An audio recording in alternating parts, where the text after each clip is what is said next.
समकित जी, उसको थोड़ा आगे लो।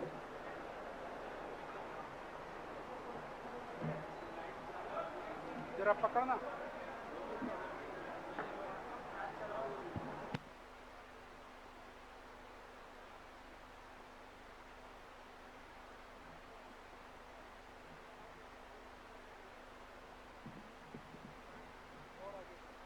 और आगे लो। और थोड़ा आगे लो। थोड़ा प्लीज प्लीज सेट कर देना आप। एक्चुअली मुझे महाराज जी दिखने चाहिए यार।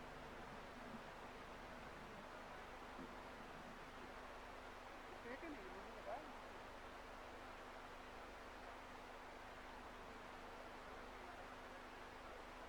समझा नहीं।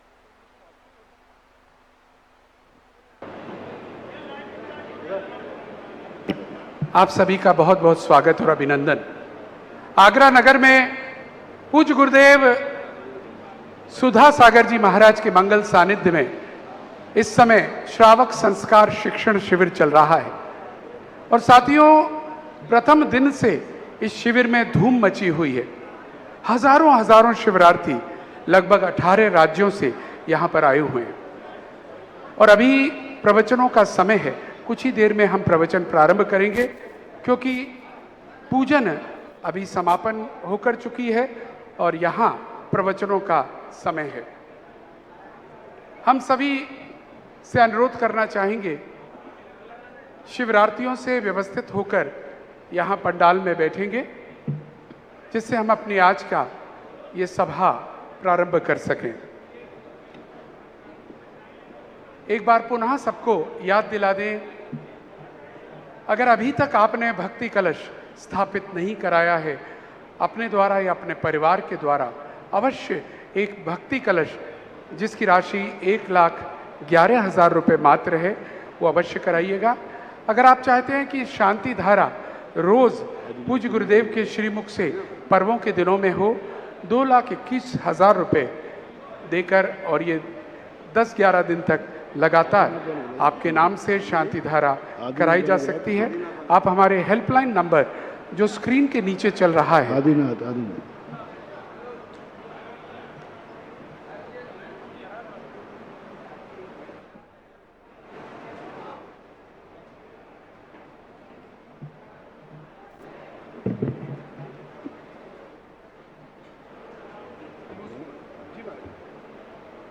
वाले बोला कितने बजे उनका चालू होता है, कितने बजे करना उसको उपयोग कर रहा है, क्या कर रहा है?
शिवरात्रि कमरे में सो रहे थे, सबको निकाल के बाहर सामने धक्का दो महाराज जी वाले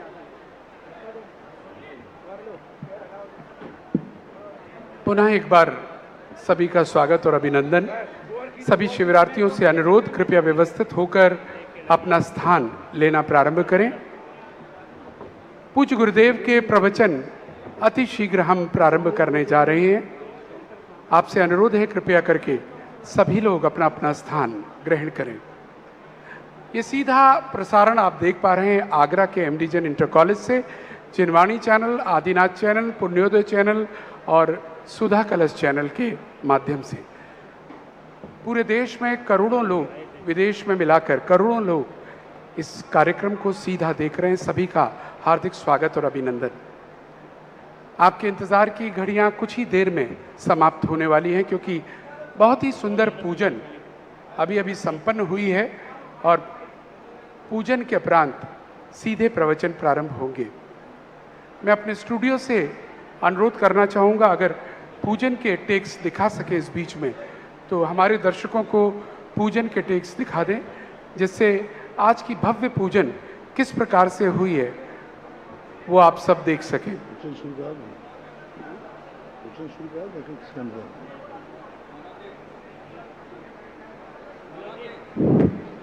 शुरू करो। और समय हो चुका है प्रवचनों का, और हम अनुरोध करना चाहेंगे पूज्य गुरुदेव से अपनी मंगलमय वाणी से हम सभी को अनुग्रहित करें। एक बार जयकारा बोलेंगे, बोले परम पूज्य निर्यापक श्रमण मुनि 108 श्री सुधा सागर जी महाराज की। पूज्य गुरुदेव। सावधान, सभी को बैठा रहे, आगे आ जाएं सभी लोग।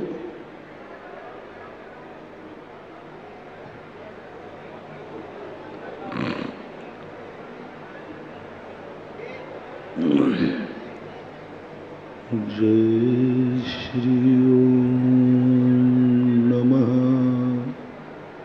सिद्धेभ्यः। जय श्री ओम नमः सिद्धेभ्यः। सर्वमंगलमांगल्यं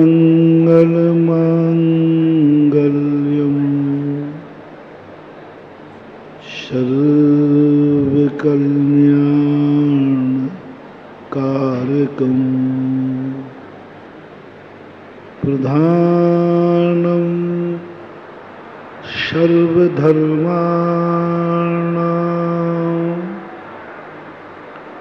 जैनं जयतु शासनं। जैनं जयतु शासनं। पंच परमेष्टि भगवान के आचार्य श्री गुरुवर कुंद कुंद महाराज की, आचार्य श्री गुरुवर विद्यासागर महाराज की।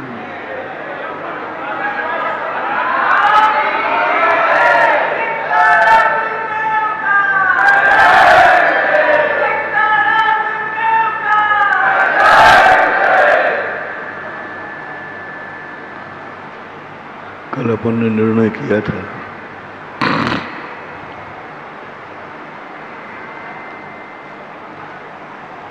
इस संसार में सब अज्ञानी हैं, हम ज्ञानी हैं। संसार में सब हमारे दुश्मन हैं, हम सबके मित्र हैं। सारी दुनिया हमारी दुश्मन है और सारी दुनिया को मैं मित्र मानता हूं और सारी दुनिया हमें दुश्मन मानती है। सारी दुनिया हमसे द्वेष करती है, लेकिन सारी दुनिया से हम राग करते हैं। सारी दुनिया छोटी है, हम बहुत बड़े हैं। सारी दुनिया हमारे मिटाने का भाव करती है और हम सारी दुनिया को बनाने का भाव करते हैं। उत्तम क्षमा उसी व्यक्ति के अंदर जाग सकती है जो अपने आप को सर्वश्रेष्ठ ज्ञान में,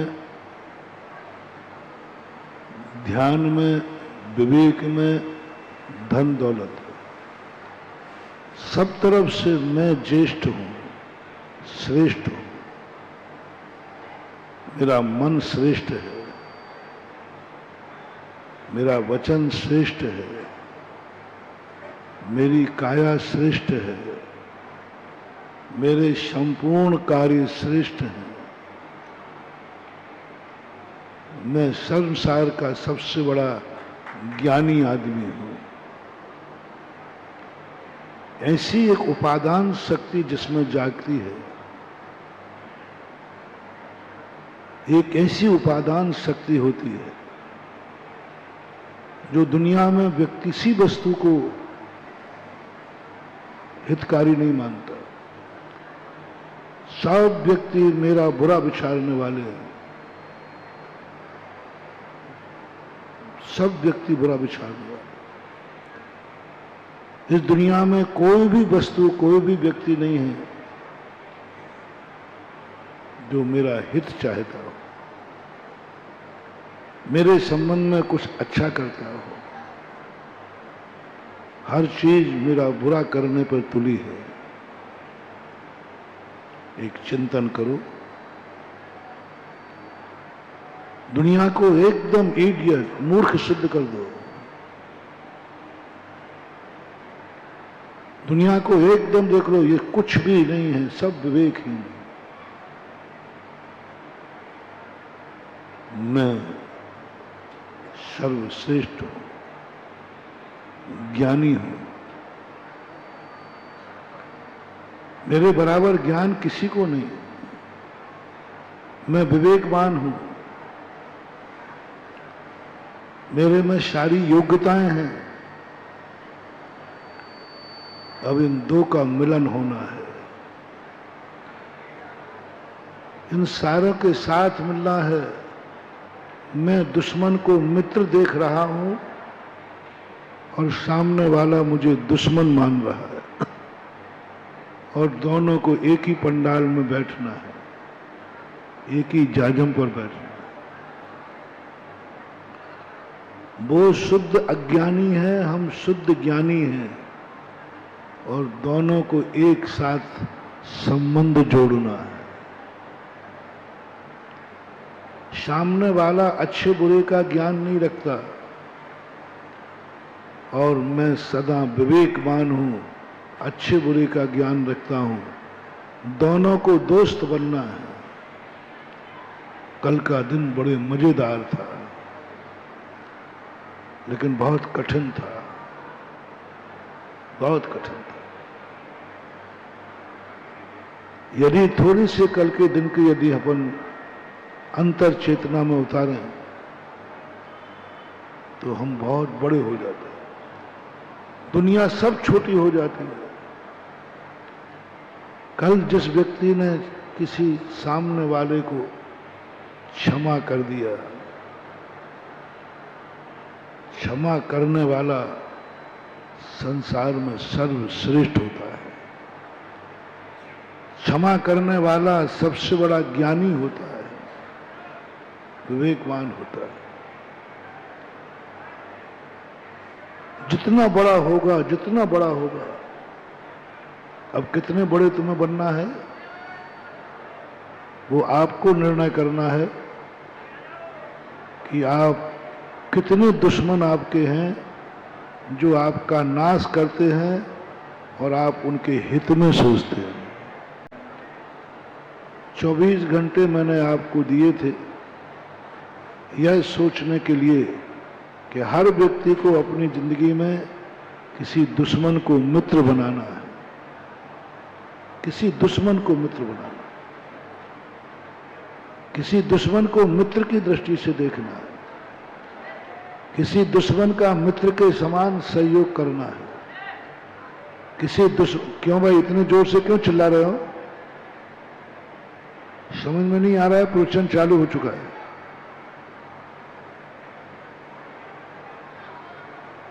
मौन होकर के सीधे आगे बैठते जाएंगे।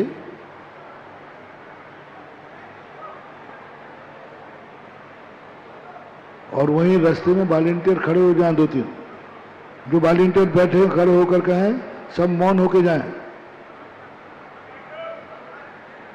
ये किसने आवाज लगाई है?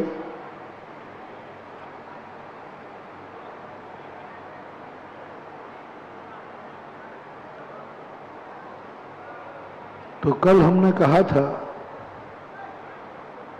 कि उत्तम क्षमा धर्म के दिन अपन को एक दुश्मन को अपना मित्र बनाना, एक दुश्मन को शरण देना है, दुश्मन को शरण देना, भक्त को नहीं, अपने हित करने वालों को नहीं, जो तुम्हारा सबसे अहित करने वाला है उसको आपको शरण देना है, उससे दोस्ती करना है, उसको रिश्तेदार बनाना है, उससे हाथ मिलाना है, क्योंकि आप बड़े हैं, आज समझदार हैं। जब जब तुम किसी को क्षमा करो तुरंत प्रणाम करना चाहिए, आज मैं संसार से सबसे बड़ा आदमी। कौन है बड़ा? जिनके मित्र ज्यादा हैं। कौन है बड़ा? जिसके प्रशंसक ज्यादा हैं। कौन है बड़ा? जिसके फॉलोवर ज्यादा हैं। कौन है बड़ा? जिसका परिवार बड़ा है। कौन है बड़ा? जिसके पास धन दौलत है। कौन है बड़ा? सबसे बड़ा आदमी है जिसके सबसे ज्यादा दुश्मन है। सबसे बड़े दुश्मन जिनके होते हैं, और वो उन दुश्मनों का कोई भी हमारा, आप ये कहें हमारा कोई नहीं है, हमारा कोई मित्र नहीं है, हमारा कोई कुटुंब नहीं है, हमारा कोई परिवार नहीं है, संसार के जितने दुश्मन हैं वही हमारे मित्र हैं। समझ लेना, इससे बड़ा आदमी संसार में कोई नहीं। किसने कोई मित्र ही नहीं बनाया, किसी मित्र के स्थान ही नहीं जो उनका त्रिकालिक मित्र हो, जिसको सारी दुनिया दुश्मन कह रही है उसी को ज्ञानी व्यक्ति कहते हैं, यही मेरा सच्चा मित्र है।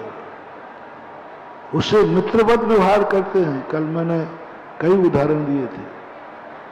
रामचंद्र जी ने अपनी माता से मित्रवत व्यवहार किया जो उन्हीं का नाश करने वाला था। पारसनाथ ने अपने भाई से भाई का व्यवहार किया और जो दुश्मन था, सर्वनाश करने वाला था। इन सारी स्थितियों को देख करके मैं आपसे पूछना चाहता हूं, आप बड़े बनना चाहते हैं या छोटे? आप यदि चाहते हैं कि बड़े हैं तो दुश्मनों को मित्र बनाओ, दुश्मनों के हित में माला फेरो, दुश्मनों के प्रति अच्छा विचारो, दुश्मन के लिए यदि कभी सहयोग की जरूरत पड़े तो अपना सब कुछ मिटा करके सहयोग दो। वो तुम्हें मारेगा, तुम मर जाओ, उसका सहयोग करना। दुश्मन के, अपने लोगों के सहयोग में तो दुनिया मर जाती है, अपने लोगों के तो दुनिया मरती है, लेकिन कोई दुश्मन को बचाने में मर जाए वो बहुत बड़ा महान आदमी होता है। ये दशा हमने कल समझी थी। कल इस पर अपन ने बहुत विचार किया था और लोगों को समझ में भी आया था। आज दूसरा दिन है, या तो सर्वश्रेष्ठ बनो या फिर सबसे छोटे बनो। बीच का बनना कहीं थोड़ा अच्छा नहीं रहता। या तो बड़े बनो तो इतने श्रेष्ठ बनो, इतने श्रेष्ठ बनो कि तुम भली भगवान हो, तुम भली गुरु हो, तुम भली बाप हो, और तुम्हारा बेटा तुम्हें लात मार रहा है, तुम्हारा शिष्य तुम्हें गाली दे रहा है, तुम भगवान हो और वह तुम्हारे लिए लात मार रहा है। भगवान कौन है? जिसकी लोग पूजा करते हैं।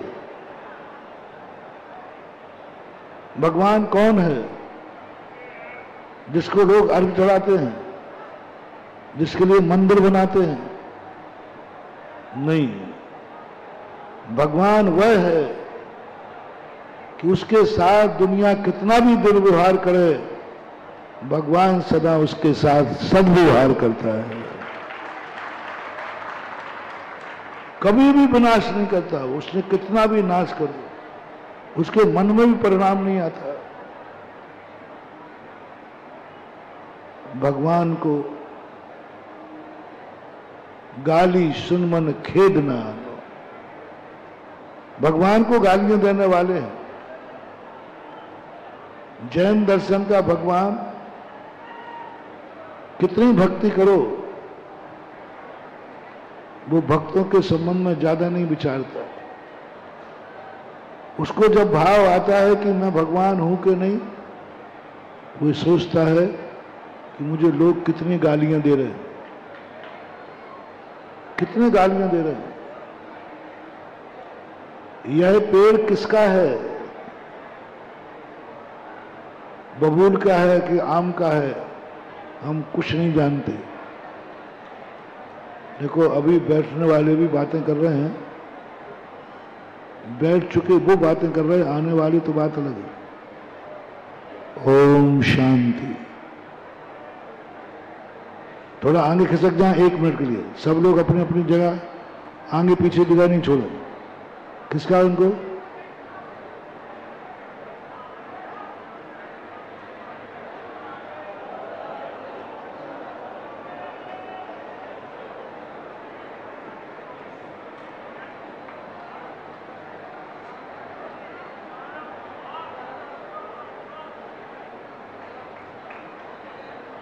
आप लोग खाली छोड़ करके बीच में खाली क्यों है? कूलर के कारण ऐसे। आगे आओ। सुनाई नहीं पड़ा तुम लोगों को भाई? आगे गैप नहीं छोड़ना, साइड में गैप नहीं छोड़ना।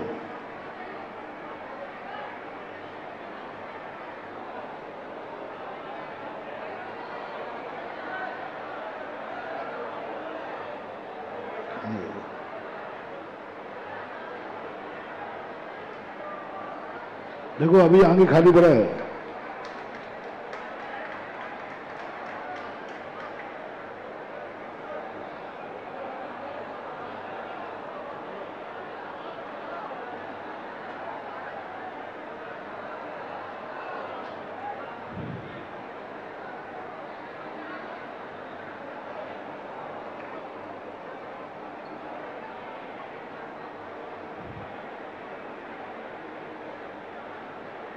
बैठ जाओ, जहां खड़े हो बैठ जाए।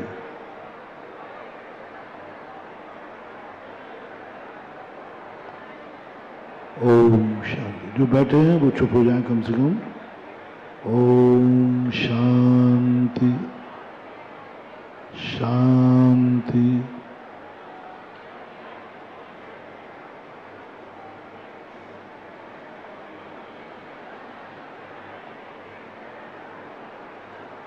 फिर आवाज चालू हो गई पीछे।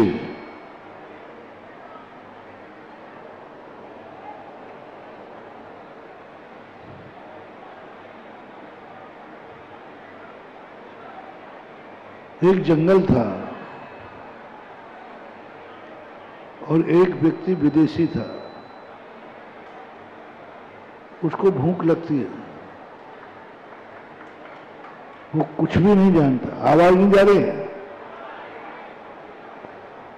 नहीं जा रही? इधर हाथ हिला रहा है, इधर देखो हाथ हिला रहा है, आवाज नहीं जा रही। आई आवाज? तो भाई माइक वाले, ये कहने के बाद कैसे आवाज हो जाती है? कहीं उसमें एक ऐसा साउंड तो नहीं लगा जो कहने के बाद चलता हो?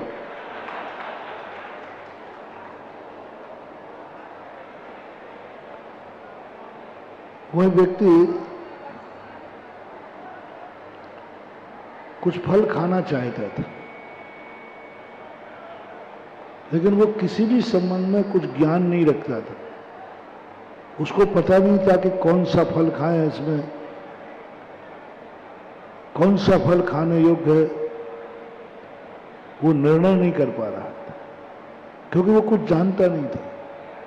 लेकिन नीतिकार था, साहित्यकार था, फिलॉसफर था, दार्शनिक था। बहुत अच्छी बात कह रहा हूं मानो, सुनो, बहुत जिंदगी में काम आएगी। बहुत तार्किक नीतियां उसको रटी हुई थी। उसने कहा कि नीति क्या कहती है, और कोई दूसरा व्यक्ति उस जंगल में बताने वाला नहीं है कौन से पेड़ खाए जाते हैं, कौन से फल नहीं खाए जाते। नीति कहती है जिस पेड़ पर लोगों ने सबसे ज्यादा पत्थर मारे हों, समझ लेना उसी पेड़ का फल खाने लायक है।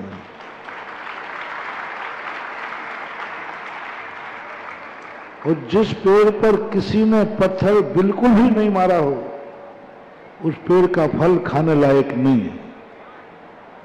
क्या बढ़िया थर्मामीटर, देखो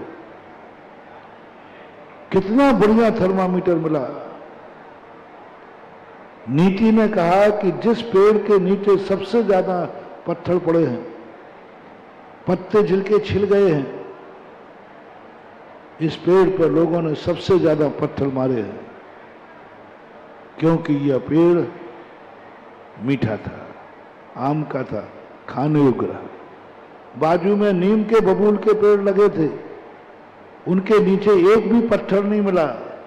समझ लेना ये पेड़ निकृष्ट है, किसी काम का नहीं है, इसलिए इस पर किसी ने पत्थर नहीं मारे। कल का दिन था, आम का पेड़ बनना है या बबूल का, आम का पेड़ बनना है कि नीम का, फैसला करो। जोर से बोलो। तो पत्थर खाओ, सिर फुड़वाओ, गालियां खाओ, जितने ज्यादा तुम्हें लोग पत्थर मारे हैं उतने ही नीतिकारों की दृष्टि में तुम महान सिद्ध हो जाओगे। यह है उत्तम क्षमा धर्म का कर्म। जिस व्यक्ति की जितनी ज्यादा बुराइयां हो रही हो, जिस व्यक्ति के जितने ज्यादा दुश्मन हो, आलोचना कर रहे हो, महानुभाव समझ लेना वो व्यक्ति बहुत महान है। और जिस व्यक्ति के संबंध में कोई पूछ ही नहीं रहा है, समझ लेना ये निकृष्ट है। एक बार मेरे साथ हुआ, पहले मैं अपने आप को भी नीम का पेड़ मानता था क्योंकि मैं थोड़ा कड़वा हूं, बोलता भी कड़वा हूं, सोचता भी कड़वा बोलता। तो मैं अपने आप को थोड़ा कड़वा मानता था कि भाई मैं नीम का पेड़ हूं। लेकिन एक दिन घटना हुई राजस्थान में कि एक व्यक्ति मेरे पास मंदिर का नक्शा लेके आया। पुराने मंदिर को तोड़ना था, नया मंदिर बनाना था। उसी समय हमारे विरोध में एक लेख छपा इंडिया टुडे में। महाराज ने इतने मंदिर ध्वस्त कर दिए, बहुत आलोचना छपी, खंडर बना दिए। औरंगजेब ने भी इतना खंडित नहीं किए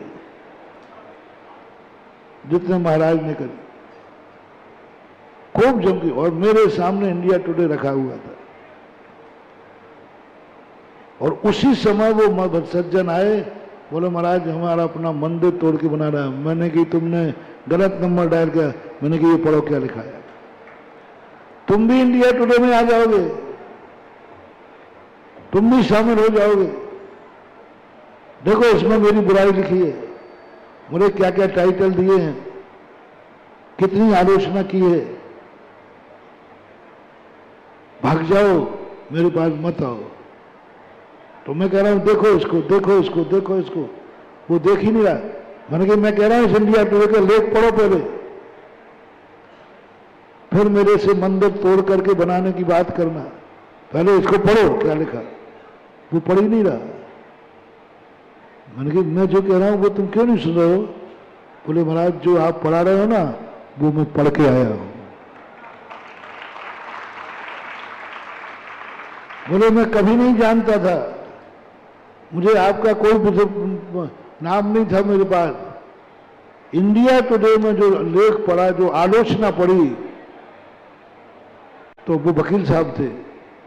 बोले मेरा दिमाग किया, जरूर इस पेड़ पर पत्थर लग रहे हैं, ये पेड़ जरूर आम का है।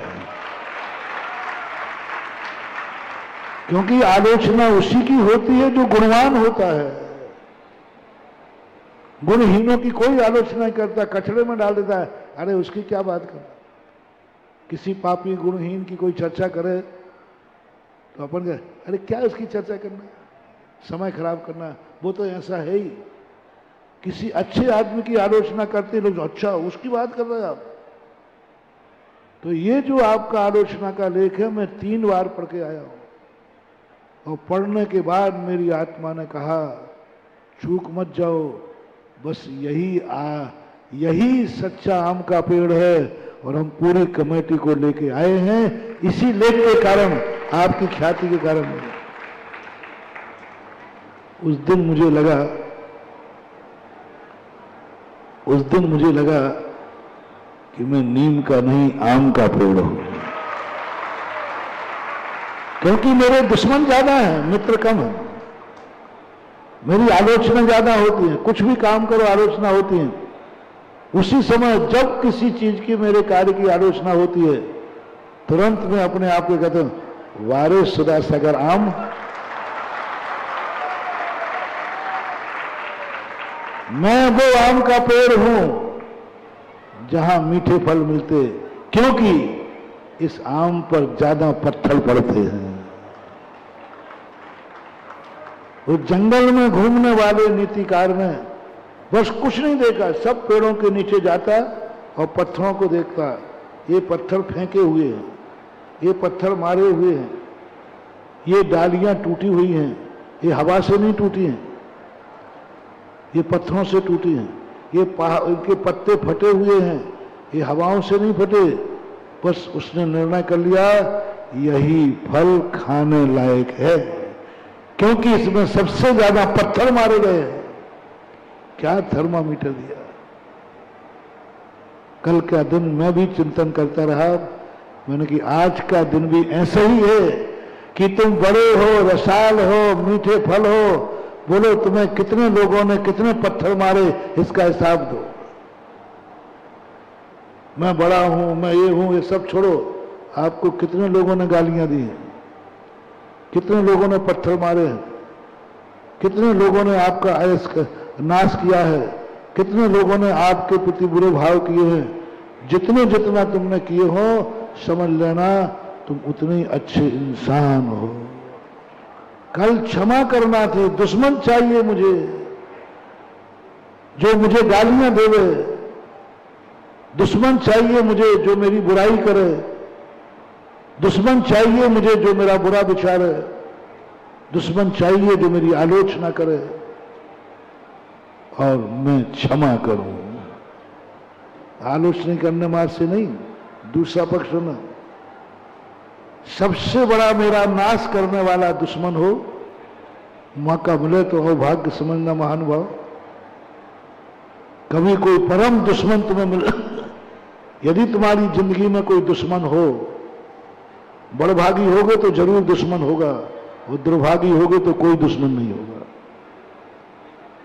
बड़भागी होगे तो तुम्हारा दुश्मन जरूर होगा, तुम्हारे जरूर दुनिया में पूजा होगी। 23 तीर्थंकरों का कोई दुश्मन नहीं था, उनको कोई नहीं चाहता है, और पारसनाथ का दुश्मन था, सारा जगत चाहता है।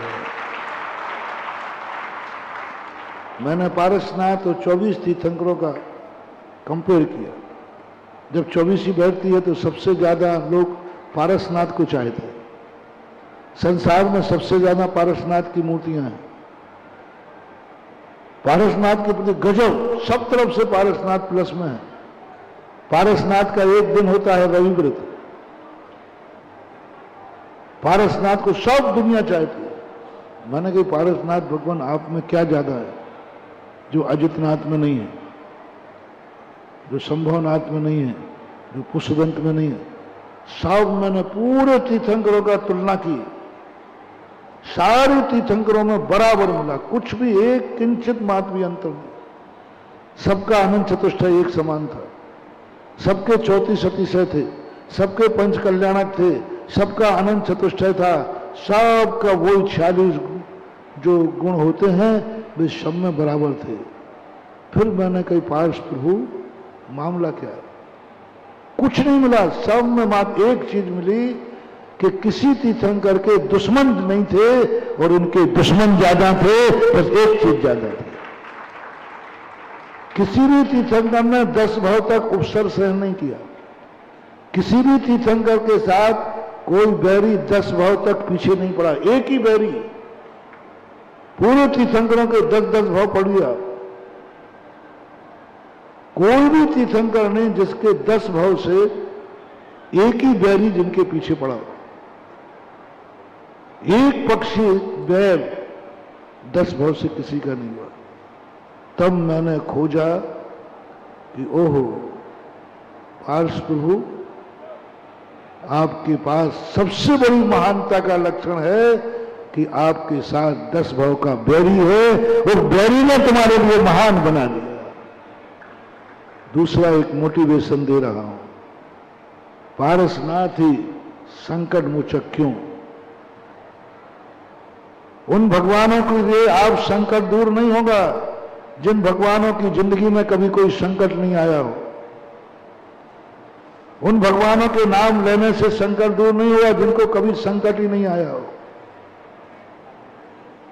वास्तु से उन भगवानों का नाम लो जब तुम संकट में पड़ो, बहुत संकट में पड़ो, तो फिर देखो तुम्हारा भगवान, तुमसे बड़ा आदमी, तुमसे ज्यादा संकट में कौन पड़ा था? कौन पड़ा था सबसे ज्यादा? जो सबसे ज्यादा संकट में पड़ा हो और उसके बावजूद भी उसने दुश्मन का नाश न किया हो, बस उसका नाम ले लेना, आपका संकट दूर हो जाएगा। दो बात, सबसे ज्यादा संकट झेले हो, उसके बावजूद भी दुश्मन के प्रति थोड़ा भी क्रोध नहीं किया हो, सदा क्षमा करता रहा हो, ऐसे भगवानों का नाम जरूर तुम रखना, वो संकट मोचक होंगे, क्योंकि उन्होंने संकट झेला है। जिन्होंने संकट नहीं झेला है उनके नाम संकट मोचक नहीं होंगे। वो नाम है, व्यवहार की बात है। आपने अक्सर का देखा, मंदिरों में जितने चित्र बने रहते हैं सब उन्हीं के बने रहते हैं जिन पर संकट आए। उन मुनिराजों के चित्र नहीं बने हैं जिन मुनिराजों पर कोई संकट नहीं आया, कोई संकट नहीं आया। उनके चित्र मैंने मंदिरों में देखे ही नहीं। हजारों लाखों मुनिराज हैं जो कभी संकट भी नहीं आया, कुछ भी नहीं आया, किंचित मात्र भी नहीं, अंतर्मुहूर्त में केवल ज्ञान प्राप्त कर लिया, कुछ हुआ ही नहीं। उनके चित्र मंदिरों में नहीं मिले, बहुत खोजता हूं।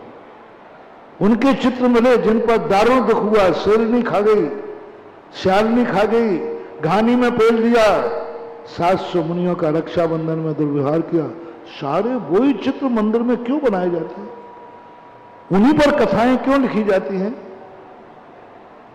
उन्हीं को क्यों वर्षों तक याद किया जाता है?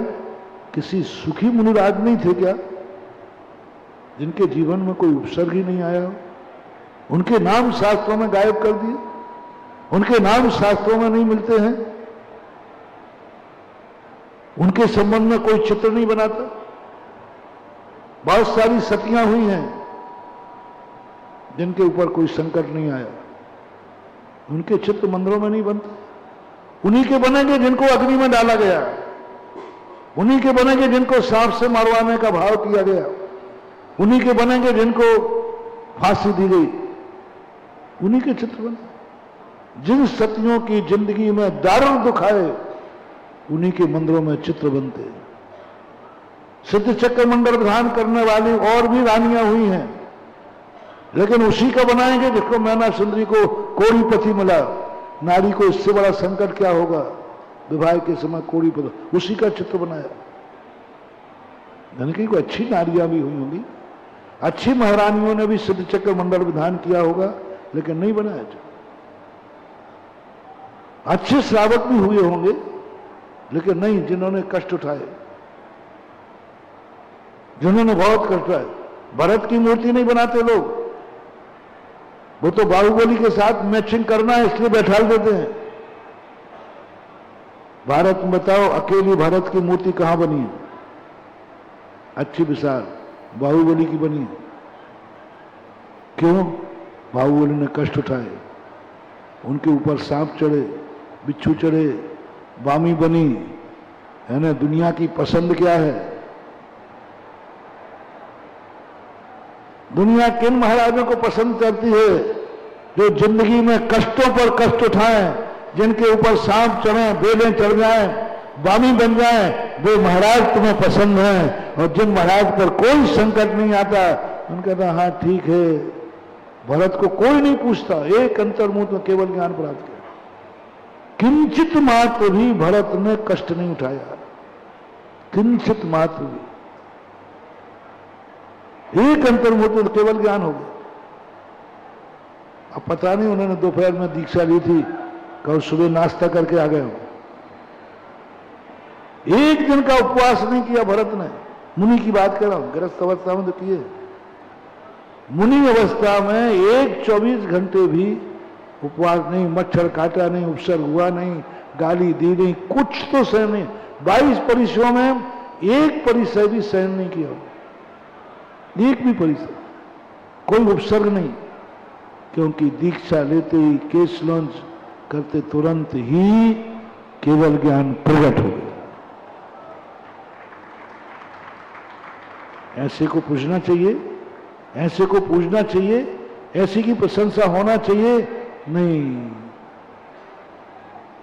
मैं इसको वर्षों वर्षों तक खोजता रहा कि आखिर ये क्या साइकोलॉजी होगी, इसमें क्या साइंस है। आवाज आवाज, क्या साइंस है इसमें, और ऐसी कौन सी परिणति है। जब मैंने वास्तु के शास्त्रों को पढ़ा, वहां जाकर ये रहस्य मिला कि सबसे ज्यादा एनर्जी किनसे मिलती है? जिन जीवों ने सबसे ज्यादा संकट उठाया हो। हम उनको याद करेंगे तो हमारे संकट दूर होंगे, क्योंकि उन्होंने इस संकट से गुजरे। जाके पैर फटे न बिमाई, वह क्या जाने। वो जानते हैं कि कष्ट क्या है, उनकी रेत जानती है कष्ट क्या है, उनका नाम जानता है कि कष्ट क्या है, उसकी प्रत्येक एक एक रोम रोम में, अणु अणु जानता है कि कष्ट क्या है। जिसने कष्ट उठाए हो वो दूसरे के कष्ट को समझ जाएगा, इसमें कितना कष्ट हुआ होगा। और जिसने कष्ट नहीं उठाए, अरे काय का कष्ट है, इसो है। एक बार एक व्यक्ति को हर्पिस थी, मैं खड़ा था वहीं पर, तो वो हर्पिस वाला व्यक्ति आया, बहुत रो रहा है, और मुझे रोना नहीं आ रहा, मुझे कुछ सामान आ रहा। मैंने कहा देख भाई, साता रखो, शांति रखो। मेरे बाजू में एक बच्चा खड़ा था, लड़का व्यक्ति था, बच्चा क्या 40-45 साल का हो, वो जोर से रो पड़ा। मैंने कहा भाई तू क्यों रो रहा है, तू क्यों रो रहा है? तकलीफ उसको, हर कुछ उसको है। ओहो गजब मानवा। उसने कहा महाराज जी, हर्पिस की वेदना क्या होती है ये मैं जानता हूं, और इसकी वेदना को, मुझे अपनी वेदना याद आ रही है, इसको कितनी हो रही होगी।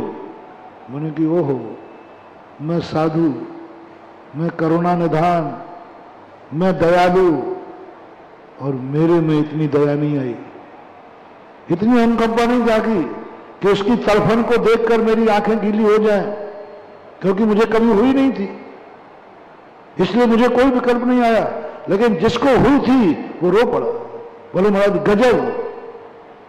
अब देखो मेरी रेखी काम नहीं करेगी। अब जिसको बीमारी फटी थी, जो भरपेश हुई थी, उस समय उसने जो याद किया था, हे भगवान अब वो जान रहा है कि हर पुरुष की वेदना क्या है। हे भगवान, इस वेदना से इसको मुक्त करो। हमारे लाख आशीर्वाद काम नहीं करेंगे और उसकी एक आंसू उसकी दुआ के लिए काम कर देगा, क्योंकि मेरी आत्मा की पर्याय नहीं बन रही, उसकी वेदना हमारी वेदना नहीं बन रही है, उसकी तकलीफ हमारी तकलीफ नहीं बन रही है, हमारी वो आत्मीयता का तार नहीं जुड़ रहा है, क्योंकि हमें मालूम ही नहीं और उसने तार जोड़ दिया। उसकी आंख का आंसू आ गया, उसकी रैकी चालू हो गई। रैकी का सबसे बड़ा संबंध है कि आप सामने वाले से कितना अटैचमेंट है। अटैचमेंट, कितना अटैचमेंट है। जितना ज्यादा तुम्हारा उससे अटैचमेंट होगा, संबंध होगा, उतने ही जल्दी रैकी काम करेगी। और जिससे आपका कोई संबंध नहीं है उस पर आपकी रैकी का कोई प्रभाव नहीं पड़ेगा, पड़ ही नहीं सकता, क्योंकि आपका कोई अटैचमेंट है ही नहीं। एक बार मेरे पास गर्दन में दर्द था तो कुछ लोग मेरे पास आए, रैकी करने वाले। उन्होंने 4-5 दिन रैकी की, हमें कुछ हुआ ही नहीं। वो कहते महाराज जी क्या बात है, कहीं आप उल्टी रैकी तो नहीं कर रहे हो? मैंने कहा नहीं भाई मैं कुछ नहीं। तो बोले महाराज जी मेरी रैकी का आप पर कोई प्रभाव नहीं है? मैंने कहा भाई नहीं होगा, व्यर्थ में तुम अपनी रैकी बदनाम कर रहे हो, नहीं होगा, क्योंकि मुझे तुम्हारे से कोई अटैचमेंट नहीं है, कोई मतलब नहीं है, इसलिए। और मैं बीमारी से परेशान नहीं हूं और तुम जो हो तुम भी मेरे से इतना ज्यादा अटैचमेंट नहीं हो। बोलो मैं तुम्हारा कौन हूं? अजैन बंधु थे, नहीं करेगी। रैकी के लिए चाहिए संबंध, अटैचमेंट कितना। क्या उसका दुख तुम्हारा दुख बन गया? क्या उसकी पर्याय तुम्हारी पर्याय बन गई? क्या उसकी वेदना तुम्हारी वेदना बन गई?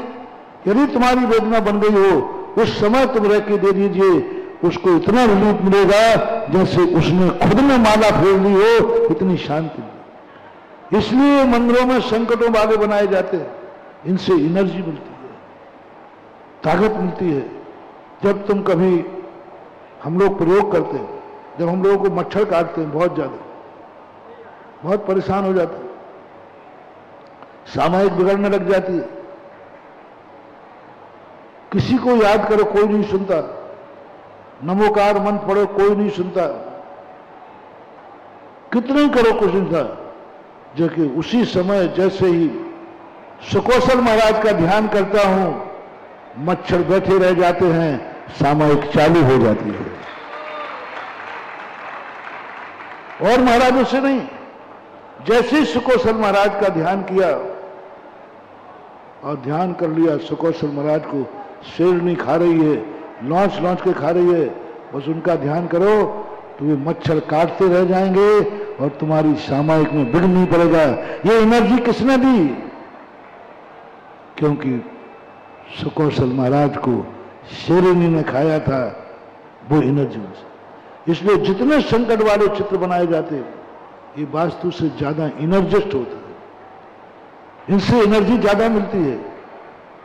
इसलिए तुम्हारे जीवन में जिस प्रकार का संकट आया हो तो उसको मत ढूंढना कि ये संकट किस पे नहीं आया है, तुम वो ढूंढना मेरे ऊपर जो संकट आया है, ऐसा संकट सबसे ज्यादा किसके ऊपर आया था, और उसका ध्यान कर लेना और चमत्कार देख लेना।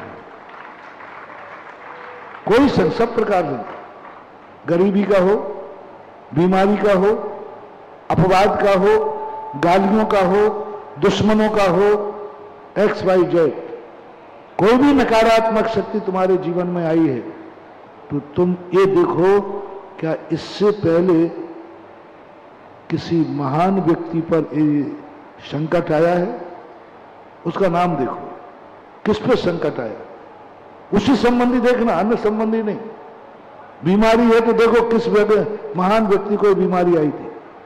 लोग तुम्हें गालियां देने वाले हैं तो देखो किस महान व्यक्ति को सबसे ज्यादा लोगों ने गाली दी है। कौन व्यक्ति है जिसने सबसे ज्यादा गालियां खाई? कौन व्यक्ति है जिसका सबसे ज्यादा बड़ा दुश्मन था? बस आप उसका स्मरण करना, और गाली खाने से नहीं, ये भी देखना कि उसने तो गाली दी पर इसने क्या किया था। कल के दिन की भूमिका है उत्तम क्षमा, क्षमा करने वाला होना चाहिए।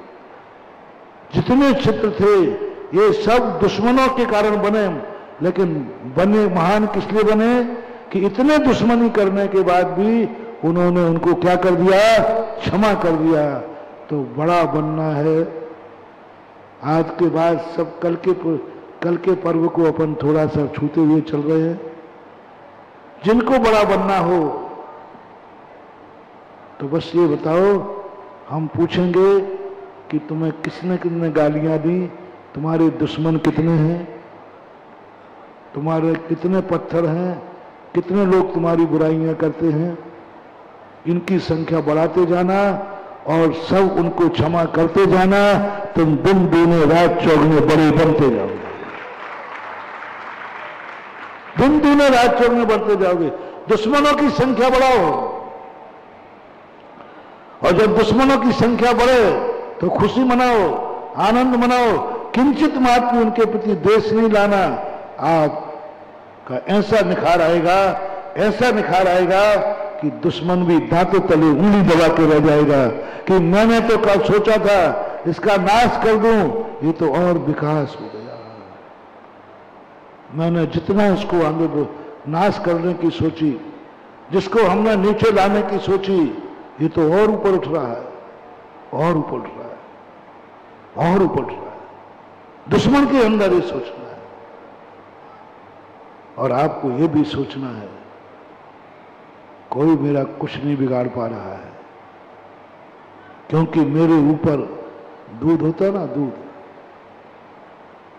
ज्ञानी व्यक्ति के पास बहुत सारे उपाय होते हैं, अज्ञानी बहुत मूर्ख होता है।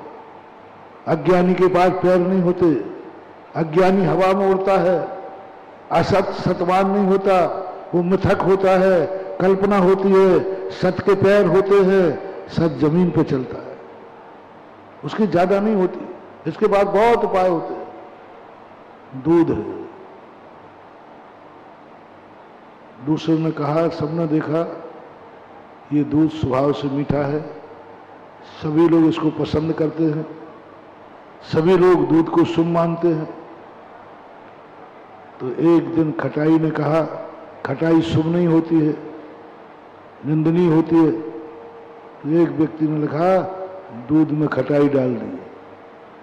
बोले अब हो जाएगा बर्बाद, अब हो जाएगा नाश, और खटाई डाल के चला गया, अब तो बर्बाद हो जाएगा। सुबह आके देखा तो वो दूध दही बन गया। दूध कम चिकना था, दही ज्यादा चिकना हो गया। दूध कम पावरफुल होता है, दही ज्यादा पावरफुल होता है। दूध में कम चिकनाहट होती है, दही में ज्यादा चिकनाहट होती है। दूध में कम विटामिन होते, दही में ज्यादा विटामिन होते हैं। शक्तिशाली दही है। 1 किलो दूध और 100 ग्राम दही ताकत में बराबर होता है, बल्कि दही ज्यादा होता है। वो सोचता है कि अरे क्या हो गया,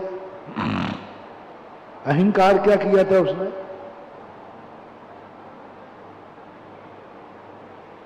मैं इसको बर्बाद करके रहूंगा, इसकी इज्जत धूल में मिला दूंगा। ये सोच करके सब लोग इसे नाली में फेंक देंगे। वो तो देख के दंग रह गया कि ये तो और बन गया, दही बन गया, लच्छेदार बन गया। अब वो कहता है ये लच्छेदार और गाढ़ा हो गया, इसके टुकड़े टुकड़े कर दो। मथानी लेके आ गया और दही को मथ दिया। दही अब तो टुकड़े टुकड़े हो गया, छाछ बन गया, अब तो मर गया, खत्म हो गया। वो हंडी में झांकता है, अरे ये तो नवनीत बन गया। हमने मथानी के प्रहार किए, ये तो नवनीत बन गया। दही से ज्यादा पावरफुल कौन है? नवनीत। बहुत शक्ति होती है। 1 किलो दूध पी लो, दही खा लो तो भी नहीं, 1 चम्मच नवनीत ग्रहण कर लें, ताकत ज्यादा होती है। अरे ये तो और जितना मिटा रहा हूं ये और बन रहा है। अब क्या करें? अंत में ऐसा करो, इसको अग्नि पर रख दो, ये अपने आप खत्म हो जाएगा।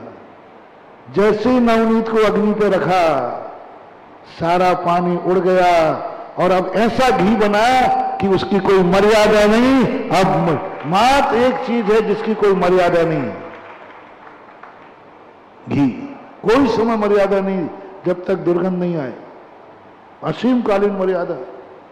ये असीम कालीन मर्यादा किसको मिली? जिसने मथानी के बार खाए, जिन्होंने खटाई के बार खाए, फिर भी वो सहिष्णु बना रहा, अष्टप्रहरी घी बन गया।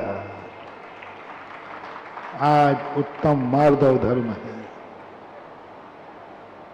क्या अहंकार कर रहे हो? मैं तुम्हें मिटा दूंगा, मैं तुम्हें बर्बाद कर दूंगा। कोई नहीं कर पाए, तू ही बर्बाद होगा रे। आज मान कसाई का दिन है जो नाश करती है। हम सोचते हैं कि किसी को बर्बाद कर देंगे। दुर्योधन का अहंकार कहता था मैं बर्बाद कर दूंगा। दुर्योधन ने भीम, भूख ज्यादा लगती थी भीम को, एक दिन जहर मिला के खीर खिला दी वैष्णव दर्शन के अनुसार। और दुर्योधन सगुनी मामा कहते अब मर गया भीम, अब पांचों पांडवों में से भीम चला गया, अब कुछ नहीं बचा इनके पास। और उसे समुद्र में फेंक दिया। समुद्र में जाके जैसे फेंका वो डूब गया। नीचे शेषनाग की कल्पना है वहां पर, तो नीचे कोई भी पहुंचता है तो वे सांप काटते हैं, कोई जा नहीं सकता वहां। और भीम को जैसे ही सांपों ने काटा तैसे ही भीम का जहर उतर गया। तो शेषनाग कहता है कि ये क्या मामला है? मेरे काटने पर तो फुसकारने पर लोग मर जाते हैं, ये तो और जिंदा हो रहा है। कौन है तू? कुंती पुत्र, मध्यम पांडव भीम। कुंती का नाम सुनते ही, पांडव का नाम सुनते ही शेषनाग प्रभाव दे। यहां कैसे आए? बोले साहब मुझे कुछ पता नहीं, मुझे तो भूख लगी थी, दुर्योधन ने खीर दी, मैंने खा ली, उसमें जहर था, मैं मूर्छित हो गया। शेषनाग कहते हैं पांडुपुत्र, जब तुम यहां आ ही गए हो तो खाली हाथ नहीं जाओगे। लो ये अमृत है, एक कटोरा पियोगे 10 हाथी का बल बढ़ेगा। एक कटोरे में 10 हाथी का बल बढ़ेगा। खीर खा के पानी तो पिए ही नहीं, तो प्यासा था, भीम डकार गया 7 कटोरे, 7 कटोरे बढ़ गया। अब भीम वैसे ही था और वहां से समुद्र में से निकल के आया, पता चला कि भीम तो 7 कटोरे अमृत पी के आ गया। शकुनी मामा और अर्जुन की खिक्की बन गई, ये क्या हुआ? मैंने तो मिटाना चाहा था, ये तो अमर बन गया, क्या करोगे तुम? और बलवान हो गया। जिसको हम अहंकार के बस मिटाना चाहते हैं, महानुभाव तुम्हारा मिथ्या अहंकार है, तुम जितना मिटाओगे वह बनेगा। मिटाओगे तुम जितना बनेगा, जितना तुम पत्थर दोगे मारोगे वो उतना ही जगत में पुजेगा। जिस पे जितने संकट आएंगे वो उतने ही मंदिरों में जाकर के पुजेगा, उसकी जाप होगी, उसका व्रत। कमठ चाह रहा है कि हम पारसनाथ को धूल में मिला देंगे, नहीं, कमठ की बदौलत है कि आज पारसनाथ जगत में पूजनीय बन गए।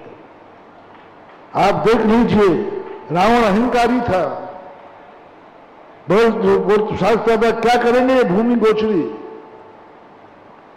मैं इनको मच्छर के तरीके से मसल दूंगा।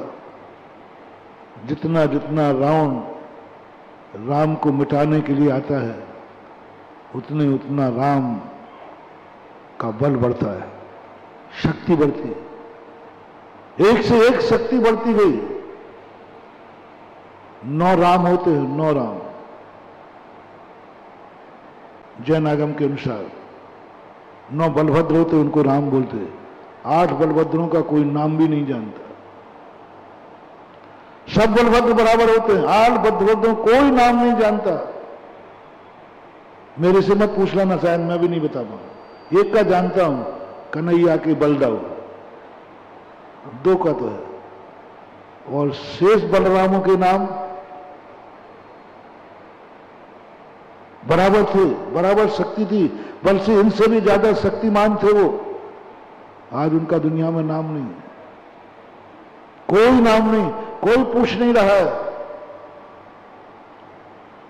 इन राम में ऐसा क्या था जो आज ये अमर हो गए? इन राम में क्या था जो आज दुनिया में पूछ गए? पूरा इनके बलरामों का वैभव पढ़ना, सब युक्त उत्तर पुराण के अंदर मिलेगा बलरामों का वैभव। क्योंकि आदिनाथ भगवान के समय कोई बलराम नहीं थे, चक्रवर्ती और तीर्थंकर हुए। उत्तर पुराण में मिलेंगे आपको बलराम, सबका वर्णन एक समान है। पर इन राम में वर्णन क्या था? कुछ नहीं बंधु। इनके पास एक मानी था जो इनको मिटाना चाहता था, और इनके पास मालव धर्म था जो इनको बचाता था। दोनों का संबंध चाहिए। मैंने कल के प्रवचन की भूमिका में भी कहा, दुश्मन चाहिए जिसको तुम दोस्त बनाना चाहते हो। वो तुम्हें दुश्मन की दृष्टि से देखता है, तुम्हें मित्र की दृष्टि से देखना है। वो तुम्हें नाश करने की भावना करता है, तुम्हें उसे विकास करने की भावना करना है। मित्र का विकास नहीं, दुश्मन का विकास करने की सोचना। ऐसा ही आज तुम मालव धर्म वाले हो नहीं, पहले तुम्हारी जिंदगी में सबसे बड़ा मानी व्यक्ति कोई है क्या? मानी व्यक्ति,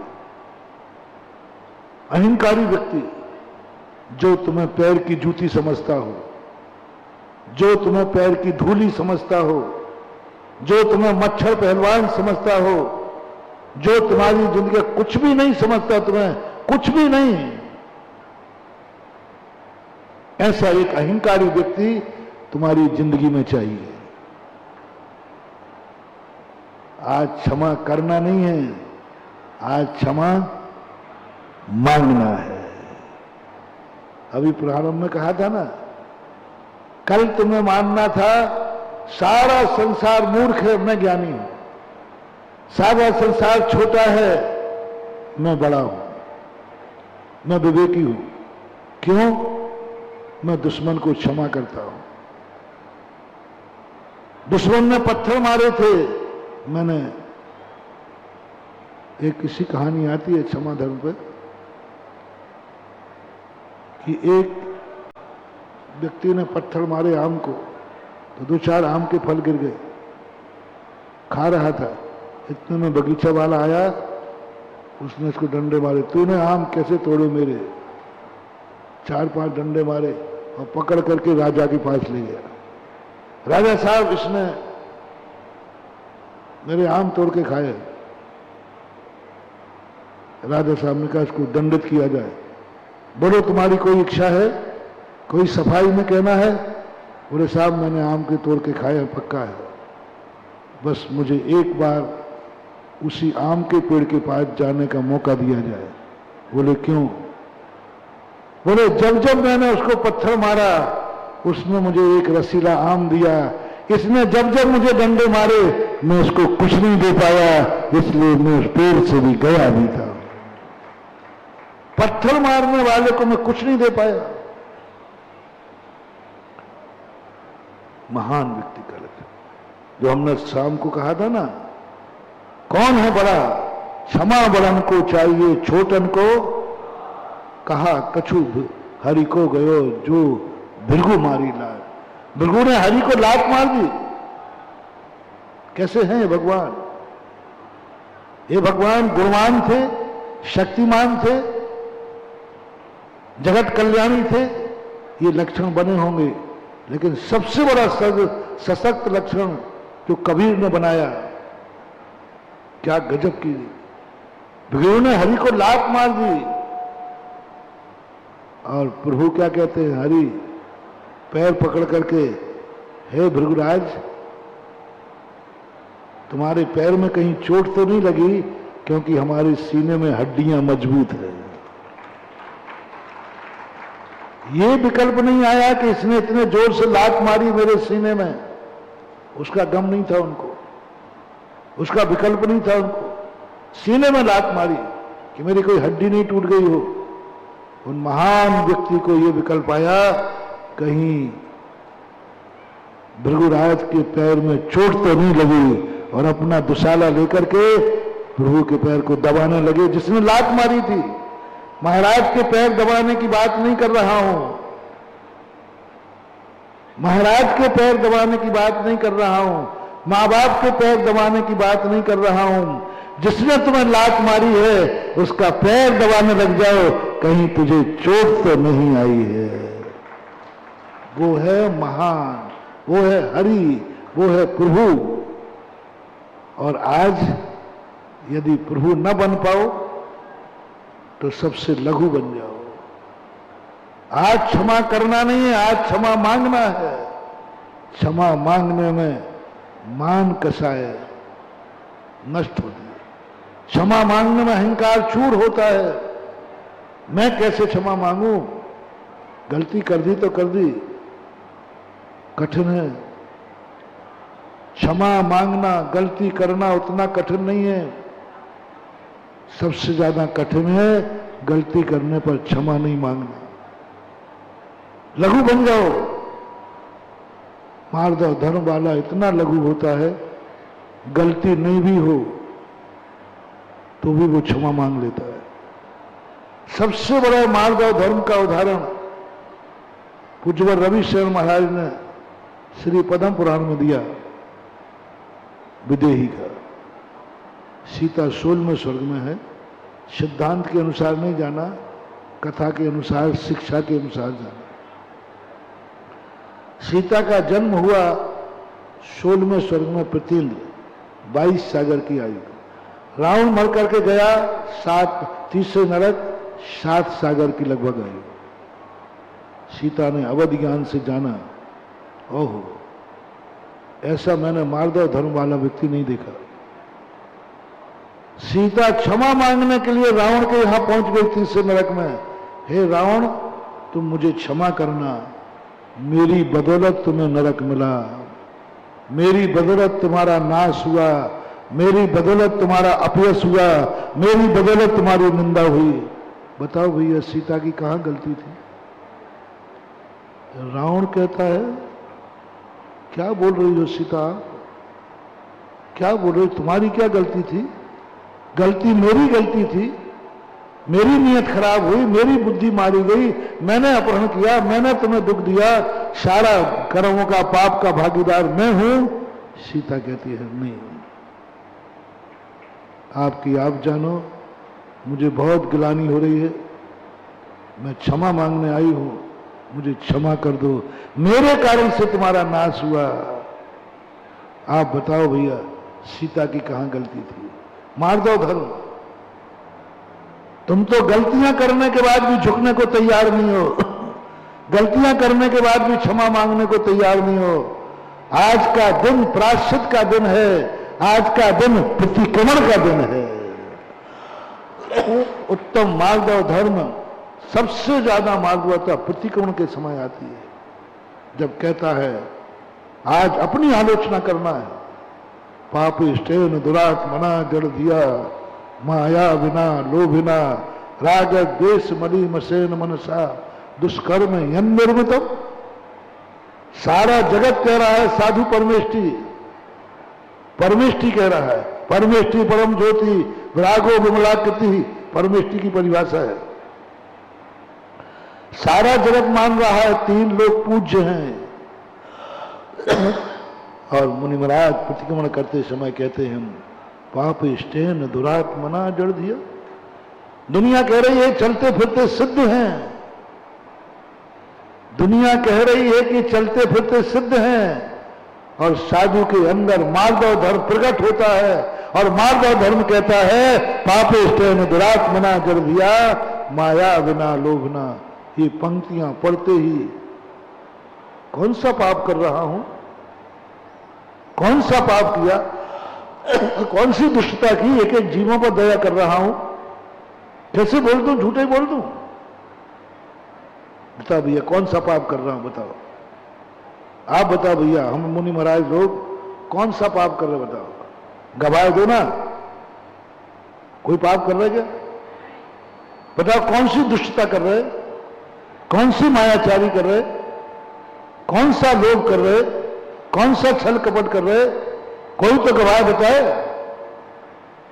3 लोक में पूछ लो देवताओं से, यहां तक कि पूछ लो तुम अपने भगवान से, जाके पूछ लो भगवान से कि भगवान मुझे बताओ, मुनि महाराज कौन सा पाप कर रहे हैं? खोटे मुनि की बात नहीं कर रहा हूं, सच्चे मुनि की, भावलिंगी संत की बात कर रहा हूं, गणधर परमेष्टि की बात कर रहा हूं, परम पूजनीय कुंद कुंद स्वामी की बात कर रहा हूं। परम भावलिंगी संत के संबंध में पूछ के आओ भगवान से, भगवान बताओ ये कौन सा पाप कर रहे हैं, ये कौन से दुष्टता करते, कौन सी मायावी करते, कौन से राग द्वेष कसाय कर रहे हैं? तो भगवान भी कहेंगे नहीं, कुछ नहीं करते हैं, कोई पापी नहीं है। देवताओं से पूछ लो, वो भी नहीं कहेंगे। सारे जगत में कोई भगवान के मुख से भी नहीं निकलेगा कि साधु परमेष्ठी पापी है, दुष्टी है, मायावी है, लोभी है, कोई नहीं कहे। देवता भी नहीं कहेंगे, कोई नहीं कहेगा। लेकिन उन परम पूजनीय भावलिंगी संत, ओह, उनके अंदर जो मार्गव धर्म प्रकट हुआ, उस मार्गव धर्म कहता है कि नहीं, संसार का सबसे बड़ा पापी मैं हूं, दुष्टी हूं, मायावी हूं। ये वर्णना है, इतनी बड़ी शक्ति के मुख से निकलना आज मार्गव धर्म का परिणाम है। जिसके अंदर मार्गव धर्म है वही बड़ा होकर के भी अपने को छोटा मान लेता है।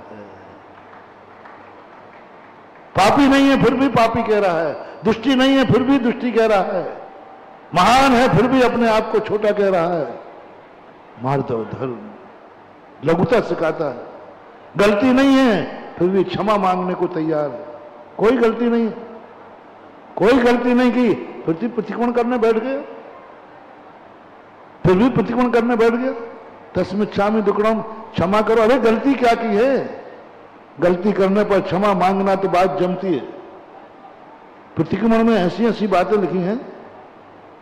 तो हम लोग शुरू में जब आचार्य श्री प्रतिक्रमण पढ़ा रहे थे ईश्वरी के अंदर 1983 में लगभग, तो बहुत सारी बातें आई। तो मन की आचार्य से आप बताओ, आप भी और हम लोग सब इन दोषों की क्षमा मांगे जो हमने किए ही नहीं है, करे ही नहीं है, हम तो नाम तक भी नहीं जानते और कभी करना नहीं है। ऐसे प्रतिक्रमण में दोष लिखे,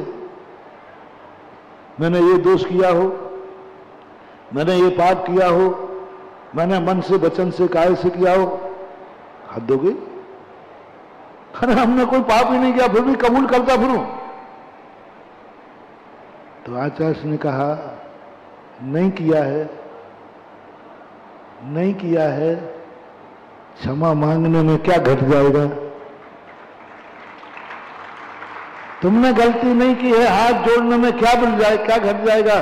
कौन सा घट जाएगा? क्या पता कभी अबुद्धि पूर्वक हो गया हो तो?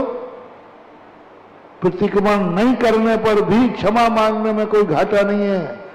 और यदि मान लीजिए कोई गलती हुई है और प्रतिक्रमण चूक गया तो मुनि व्रत सब चला जाएगा। अबुद्धि पूर्वक भी करने, पाप नहीं किया कह दो पापी हूं। मार्गव धर्म वाला आज का दिन धर्मराज की उपाधि दिलाता है। आज के दिन में इतने लघु बन गए धर्मराज, गुरु ने कहा जाओ दुनिया में कोई दुर्जन ढूंढ के लाओ, सज्जन ढूंढ के लाओ। दुर्योधन से कहा, पूरी दुनिया में घूम गया, कोई सज्जन नहीं मिला दुर्योधन को। बोले कहीं नहीं, बोले कहीं नहीं। आगरा गया था कि नहीं? बोले गया था। वहां शिविर लग रहा था, वहां देखा? बोले देखा, सारे शिवरात्रि दुर्जन थे। वहां एक भी सज्जन नहीं था। बोले भाई गुरुदेव कोई सज्जन नहीं, सब में कोई ना कोई दुर्गुण भरा था, कोई ना कोई दुर्गुण से भरे हुए थे। तो अंत में गुरु ने कहा तुझे सज्जन ही नहीं मिला।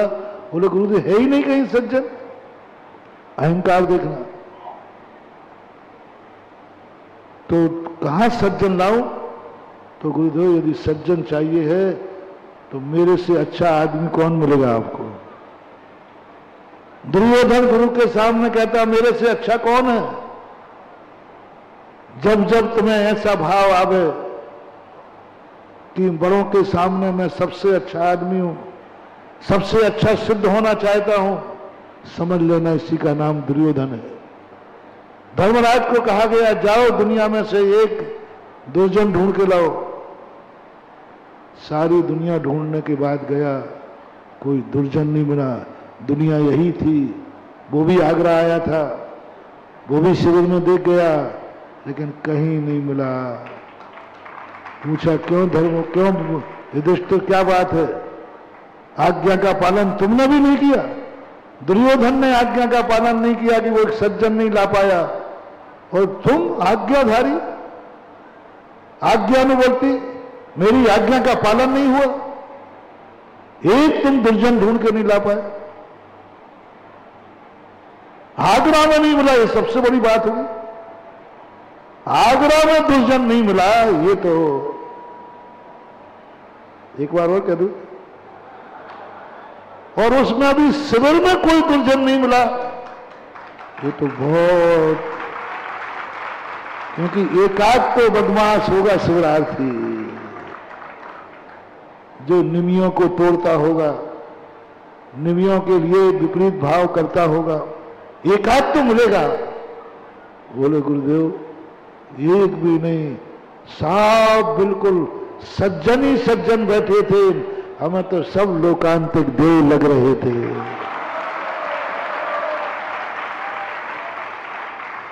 क्या दृश्य लग रहा है। आपकी जो फोटो जा रही ना दुनिया में, लोग देख देख करके पागल हो रहे हैं कि ऐसा भी शिविर लग रहा है और इतनी संख्या है।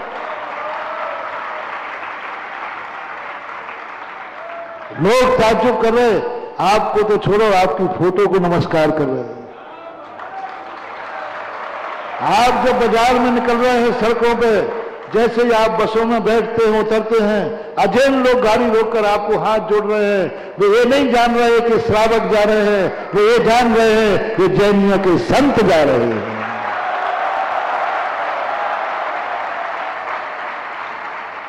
हर व्यक्ति अजैन लोग आपको हाथ जोड़ रहे। कल ही के बाद मेरे पास है, बोले महाराज शिवराज से निकलते हैं, अजैन लोग, ऑटो रिक्शा वाला रिक्शा करते हाथ जोड़ता है, अरे भाई साधु संत आए। वहां तो सब सज्जन ही सज्जन है। धर्मराज ने तुम्हारी रिपोर्ट प्रस्तुत कर दी, सज्जन है, और दुर्योधन ने तुम्हारी रिपोर्ट प्रस्तुत कर दी कि सब दुर्जन है। अब ईमानदारी से बताओ तुम कौन हो? अब मामला तुम्हारा है, मानुआ तुम्हारा मामला है। दुर्योधन ने कह दिया कोई सज्जन नहीं है शिविर में, कोई आगरा में सज्जन नहीं है। वहां तो गुरु से भी कहा, बोले दुर्योधन मैं, तो दुर्योधन कहता गुरुजी मारोगे तो नहीं? द्रोणाचार्य घबरा गए कि मतलब क्या है? बोले दुर्योधन नहीं मारूंगा। बोल मैं? बोले आप भी दुर्जन हैं, क्योंकि आप अर्जुन को ज्यादा चाहते हैं, मुझे कम। खत्म। अर्जुन को ज्ञान दिया तुमने, हमें ओह महाराज ने गर्दन आके द्रोणाचार्य गुरु ने नीची गर्दन कर ली। जिसकी दृष्टि में मैं ही दुर्जन हूं, अब कहां से सज्जन लाएगा? अब आप लोग दोनों रिपोर्टें आ गई हैं मेरे पास,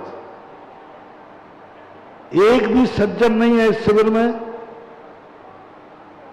एक भी दुर्जन नहीं है इस शिविर में। अब नंबर बराबर के हैं दोनों के। अब इसलिए मैं आपसे पूछता हूं कि आप कौन हैं?